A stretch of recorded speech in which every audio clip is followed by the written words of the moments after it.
And it is time. I hear many heads of state here and participants say we need to expedite. We need to get a fit for purpose organization. So let me say 4 things. Number 1, inclusivity. The reason why I asked my fellow heads of state in Resolution 920 to provide for an ad hoc committee is so that it is not the champion's position alone. That whatever reform that I am pushing is the collective, inclusive. So the committee of the ad hoc committee is the Bureau of AU as is constituted, and another 5. So it was my position that to be able to move such a big process, you needed a wider participation of leaders. And that is why I didn't want it to be about the champion alone. That's why you say, let's create the ad hoc committee.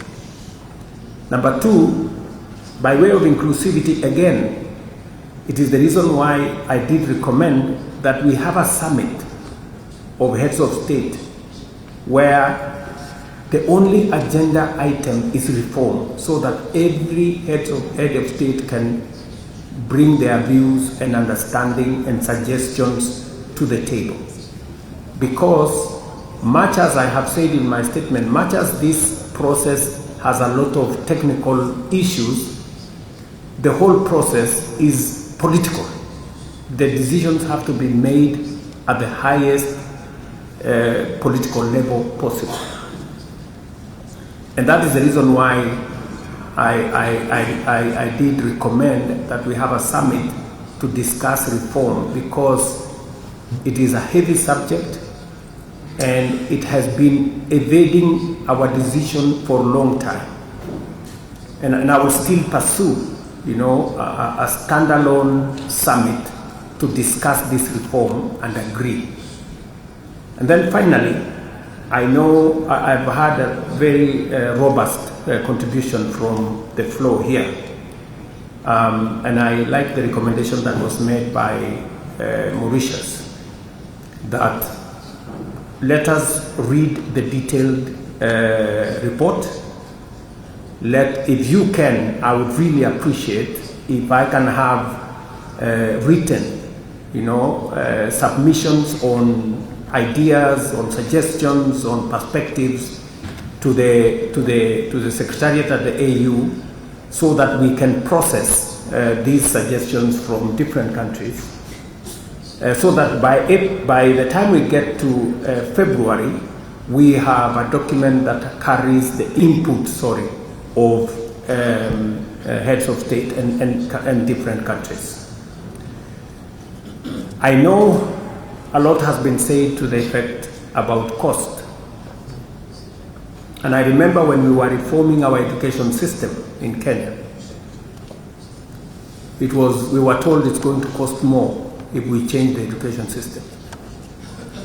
But then we got somebody who told us, if you think education is expensive, try ignorance.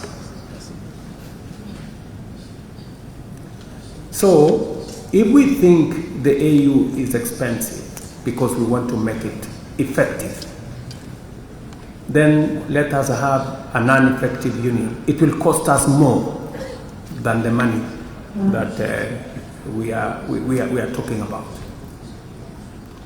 That's number 1. Number 2, there are decisions that do not need any money, and they have been said by the representative of Eritrea. We have decisions on streamlining the agenda. We have decisions on categorization of decisions. We have decisions on, there are so many decisions that do not need money. Why are we using money as an excuse to delay decisions that do not need money? So I think we really need to make up our mind as to whether we want to reform this institution, and I think all the suggestions I hear from the floor point to the fact that we want to reform this organization, and we should. And I also hear everybody saying it is urgent. It is also true that it is urgent and necessary.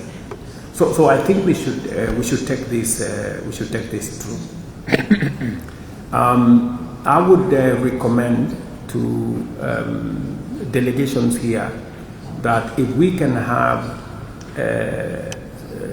substantive suggestions, recommendations on the different aspects. We have eight aspects there, so that we can process them. And just to allay the fears of maybe some delegations that maybe this document was arrived at without proper expertise being brought on board, I want to assure you that we brought in the best expertise.